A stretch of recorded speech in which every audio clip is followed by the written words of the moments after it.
merong parang gustong sumabotahe sa inyo or pagsamantalahan kayo, especially pagdating sa kaperahan nyo. Kasi sobrang sitting pretty kayo guys pagdating sa money, no? Talagang financial gains, harvest, ibig sabihin maganda talaga yung status ng pera nyo, pero baka hindi nyo alam, baka may kumukupit na pala sa inyo, yung mga Gcash nyo, yung mga online, I don't know, bank accounts nyo, ganyan. Make sure na chine-check nyo kasi baka may mga unsolicited na pala na withdrawals na ibig sabihin may mga withdrawal na pala hindi nyo pa nalalaman.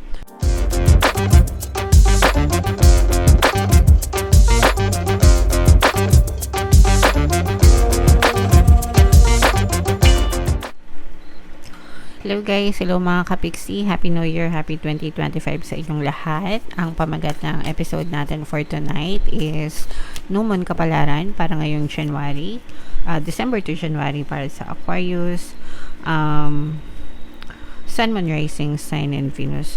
So yung ating, dalawa yung New Moon natin ngayong December, isa nung December 1 and yung ngayon is para sa December 31 mga kapiksi hanggang sa January 29. So, ang reading na to ay para sa period na yan, mga kapiksi. Okay? And ito yung ating New Moon message. Napakaganda guys, napapanahon. Step out of your comfort zone. No? Especially ngayon, no, na papasok yung New Year, mga kapiksi. Actually, kahit hindi naman New Year, kahit anytime, no, na gustuhin yung lumabas ng comfort zone, pwede. Ang advantage kasi niyan, mga kapiksi, kino-compare ko yan palagi sa parang fish pond tsaka ocean, no? Yung fish pond kapag or aquarium, ganyan. Let's say aquarium, para kayong isda na nasa aquarium kapag nasa loob kayo ng comfort zone. Syempre, kung ano lang yung resources na nasa loob ng aquarium, yun lang yung pwede nyong ma-experience, yun lang yung pwede nyong makamit, no, sa inyong buhay. Pero kapag kayo ay lumabas ng comfort zone nyo, lumabas ng aquarium, pumunta ng ocean, mga kapiksi, unlimited na yung resources mo, unlimited na yung experience mo, unlimited na yung pwede mong makilala, makasalamuha, di ba? Kasi napakalaki, napaka-vast ng ocean, mga kapiksi. So that's what happens kapag lumalabas kayo ng comfort zone. So kaya yung chance or yung chance nyo na umunlad, umasenso, lumago yung buhay nyo, hindi lang yung buhay but experience in general, talagang unlimited, mga kapiksi, no? So you are being advised na lumabas ng inyong comfort zone. Pero don't get me wrong guys, no? Kung kayo naman talaga ay komportable, kaya nga comfort zone kasi komportable kayo dyan, content and satisfied kayo, wala mang problema doon. By all means, stay within your comfort zone. But kapag naghahanap kayo ng more pa sa buhay nyo, then labas ng comfort zone yung sagot doon sa inyo, mga kapiksi. Alright? So, sa mga naka-resonate, attune to the moon, I know I'm headed in the right direction. Again, I know I'm headed in the right direction. So, i-comment nyo na rin yan sa baba, mga kapiksi. I know I'm headed in the right direction ngayon 2025. Papunta ako sa kung ano man yung gusto kong puntahan, kung ano man yung gusto kong ma-experience and ma-achieve sa buhay ko, di ba? Additional meanings for this card, you're headed for something which feels like destiny, no? So feeling mo pupunta ka dun sa bagay na parang feeling mo nakadestino para sa inyo guys, no? If it's meant to happen, kapag ka nakafocus talaga yung attention nyo and energy nyo doon, it will definitely happen, mga kapiksi. Okay? You need to face a fear and get over it. Yung fear, mga kapiksi, it's a block, no? Ibig sabihin balakid siya sa kung ano yung gusto nating ma-achieve sa buhay natin. So, you have to overcome them. Kailangan nyo siya. It's a state of mind, no? Fear is just a state of mind. Nag-e-exist lang siya kasi iniisip nyo. But, kung hindi nyo siya iniisip, it won't exist, mga kapiksi. Okay? Stand on your own 2 feet, mga kapiksi. You've got this, no? Kayang-kaya mong tumayo sa sarili mong mga paa. Sa simula, akala natin mahirap, di ba? Nakakatakot. But, once we get there, and, take baby steps, mga kapiksi, malalapasan din natin yung mga challenges and masasanay din kayo, mga kapiksi. Alright? So, comment down below if feeling nyo naka-resonate kayo dyan, guys. Tingnan natin yung ganap sa inyo ngayong new moon season. Shuffle natin to guys. Habang sinushuffle ko to, panoorin nyo muna yung video natin regarding sa ating paano mag-manifest ng abundance video course. Kapiksi, sawa ka na ba sa mga struggles at hirap sa buhay mo? Masipag ka ba at masikap sa buhay ngunit hindi ka pa rin umaasenso? Ilang beses ka na bang nag-attempt mag-negosyo at mag-invest pero palagi ka pa rin nalulugi? Sa pagkakataon na ito ay maaaring may subconscious beliefs ka na nagiging balakid sa iyong pag-unlad at pagyaman. Introducing, paano mag-manifest ng abundance video course. Dito ay matututunan mo ma-overcome ang mga balakid mo para tuluyan ka ng umunlad, umasenso, sumagana, maging matagumpay, successful at maswerte sa iyong kabuhayan, pera, trabaho, negosyo sa labi at kaperahan ng bonggang-bongga. Dali, mag-send na ng email sa pinoypixie@gmail.com at simulan na ang iyong pagyaman ngayon. Alright, so sa lahat ng gusto mag-avail ng course guys, yung promo natin ngayong December, una magbibigay tayo ng 15% discount, pangalawa magbibigay din tayo ng free 3-in-1 pampaswerte sa subliminal guys, so pampaswerte sa buhay, sa pera at saka sa love life. Sobrang ganda guys, avail nyo na. And meron din tayong bagong course, paano mawala ang third party at magkaroon ng harmonious na relationship para mawala yung mga kabit ng mga jowa nyo.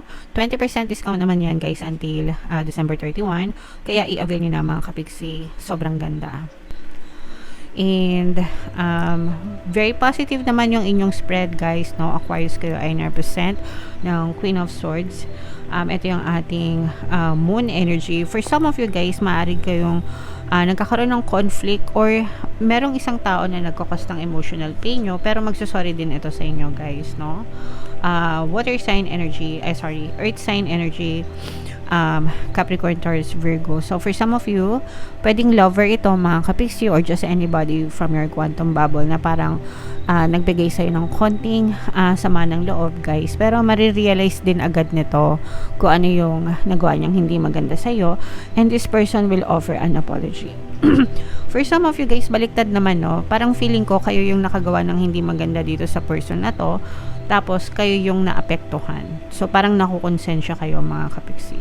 So kung kayo yung nakagawa ng hindi maganda sa kanila guys, by all means apologize to them, the same way na gusto nyo rin mag-sorry sa inyo yung mga tao na may kasalanan sa inyo. Alright? Kasi ganun yung nararamdaman ko. Parang feeling ko hindi, sa iba, no? Hindi naman lahat. Parang kayo yung it's either may nasabi kayo or nagawa kayong hindi maganda dun sa other person. So, mag-sorry kayo, mga kapiksi. Okay?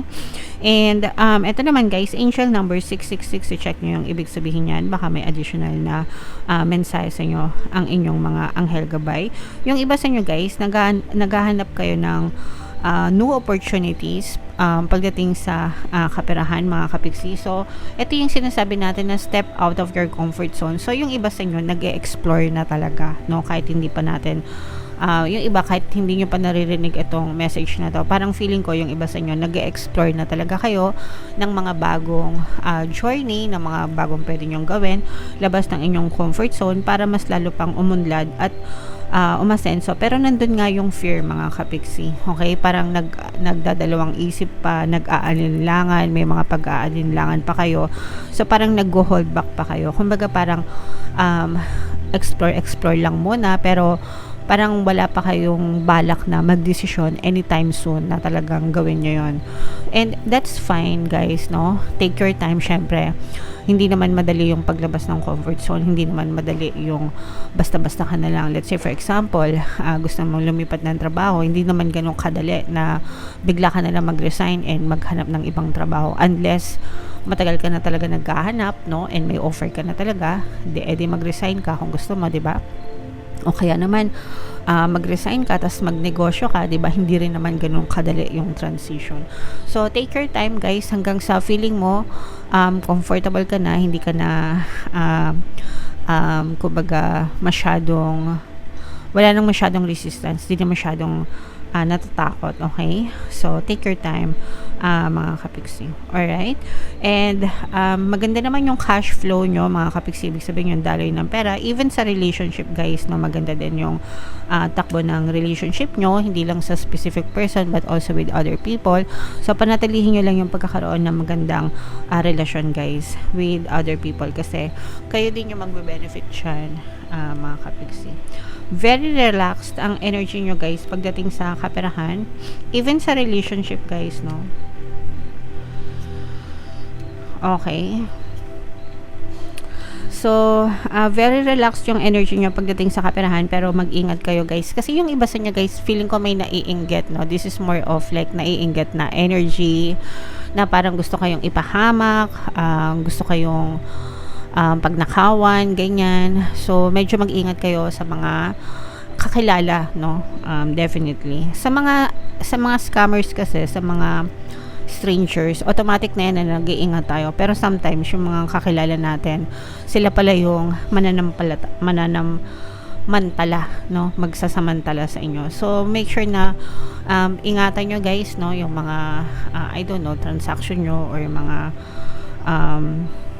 kaperahan nyo, kasi merong parang gustong sumabotahe sa inyo or pagsamantalahan kayo, especially pagdating sa kaperahan nyo, kasi sobrang sitting pretty kayo guys pagdating sa money, no? Talagang financial gains, harvest, ibig sabihin maganda talaga yung status ng pera nyo, pero baka hindi nyo alam, baka may kumukupit na pala sa inyo, yung mga Gcash nyo, yung mga online I don't know, bank accounts nyo, ganyan.